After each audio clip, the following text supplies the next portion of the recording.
comércio exterior é a troca de bens e de serviços realizada entre países. Quando um país vende para outro, a operação é chamada de exportação. Quando compra, realiza uma importação. A balança comercial representa a diferença entre os valores vendidos e comprados. Em 2012, o Brasil exportou mais do que importou. Isso quer dizer que a balança comercial produziu um superávit. Quando as importações são maiores que as exportações, a balança comercial produz um déficit. O mesmo acontece com as nossas contas. Se gastamos menos do que ganhamos, fechamos o mês com saldo positivo, portanto, um superávit. Se gastamos mais do que recebemos, o saldo é negativo. Temos aí um déficit no nosso orçamento. Nos últimos anos, a balança comercial brasileira tem registrado mais saldos positivos do que negativos, ainda que o superávit varie para mais ou para menos. Nós tivemos o auge na primeira década dos anos 2000, com um boom que houve, uma explosão do mercado internacional com o ingresso da China na OMC, Organização Mundial do Comércio, que passou a demandar produtos internacionais e o Brasil aproveitou, digamos, esse aumento da demanda. A China é o principal parceiro comercial do Brasil. Também temos negócios importantes com os Estados Unidos e outros países da Ásia, América Latina e Europa. O que eles mais compram no Brasil são commodities, produtos agrícolas e minerais em estado bruto ou com pequeno grau de industrialização. Os preços de commodities são definidos pelo mercado internacional. Isso quer dizer, por exemplo, que uma tonelada de soja brasileira custa o mesmo que uma tonelada de soja americana no mercado internacional. As commodities agrícolas, geralmente vendidas em estado bruto, também são chamadas de bens primários, ainda que o modo de produção tenha se sofisticado muito nas últimas décadas. Hoje, produção no campo envolve análise de solo, tecnologias de irrigação cada vez mais sofisticadas, né? Envolve, por exemplo, a pecuária, um conjunto de pesquisas genéticas, envolve pesquisa meteorológica, né? Então, o que se via tradicionalmente como bem primário, na realidade está se tornando um bem extremamente sofisticado. Os principais produtos brasileiros exportados são minérios, como ferro e aço, combustíveis e soja. Mas também vendemos carne, açúcar, café, produtos químicos e metalúrgicos. Entre as importações, os destaques são para os combustíveis e lubrificantes, equipamentos mecânicos, elétricos e eletrônicos, automóveis e peças automotivas. Quanto mais pesquisa, tecnologia e trabalho qualificado empreendido na produção, mais o produto exportado é valorizado. É o que, em economia, chamamos de valor agregado.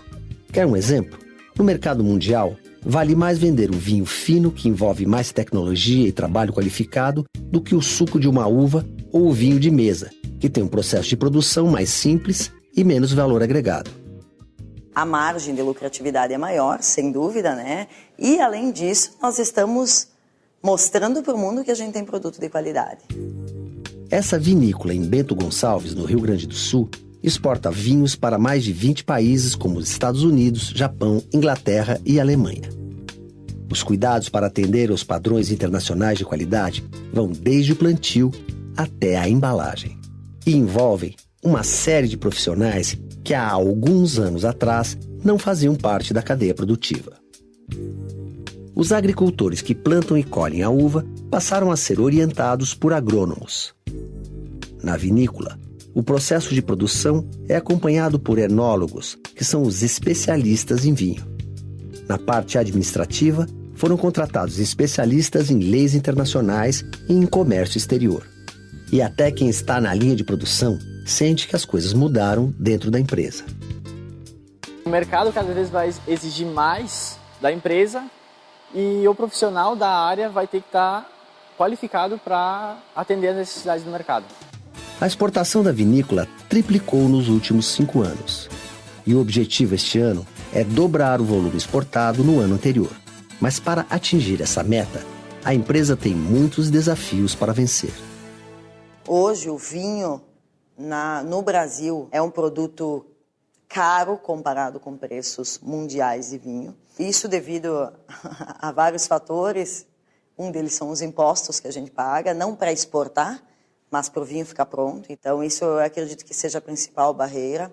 Junto com o valor de transporte, levar um container até o porto, a gente está pagando muito caro, são 600 quilômetros de transporte terrestre. Nós não temos ferrovias, como a Argentina tem, por exemplo, e vários outros países. Dificuldades no próprio porto, por falta de espaço, muitos navios não atracam no porto, aí fica nosso container parado 1, 2, 3 semanas no porto. A falta de ferrovias e portos eficientes afeta não só o vinho, mas todas as exportações brasileiras. Fica mais caro transportar soja do Mato Grosso, Goiás até o Porto de Santos do que do Porto de Santos até a China. O desempenho do comércio exterior depende também de fatores externos. Uma crise deflagrada na Europa e nos Estados Unidos tem efeitos na economia mundial e pode desacelerar o ritmo das importações e exportações em outros países. Por isso, é importante diversificar os parceiros comerciais e, principalmente, fortalecer o mercado interno.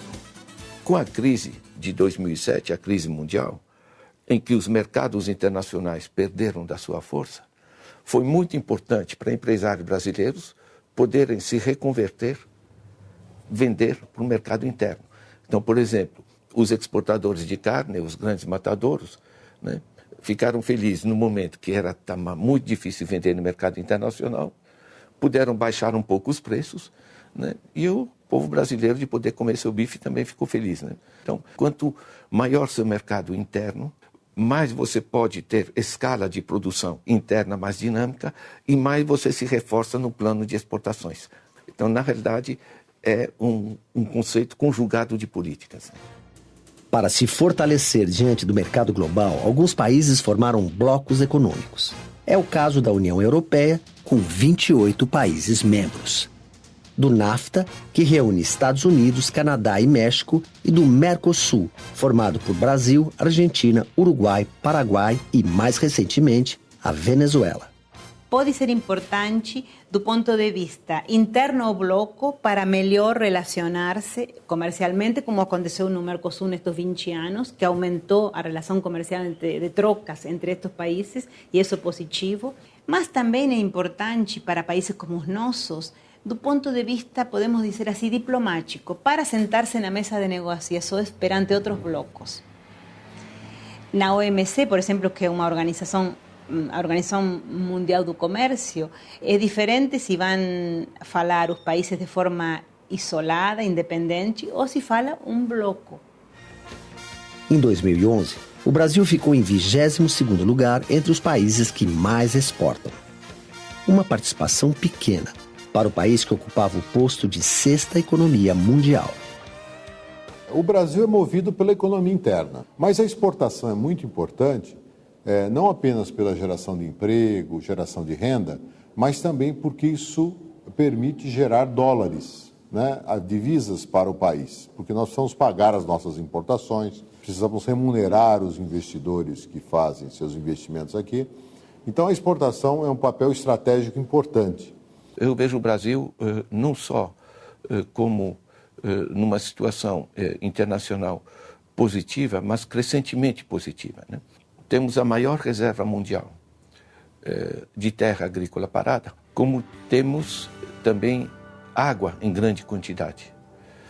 Então, a prazo, digamos, a gente virar um celeiro mundial em termos rurais, não é primário e não é negativo. Isso é muito positivo, sobretudo se a gente passar a transformar essas commodities no próprio Brasil e não exportar elas em bruto.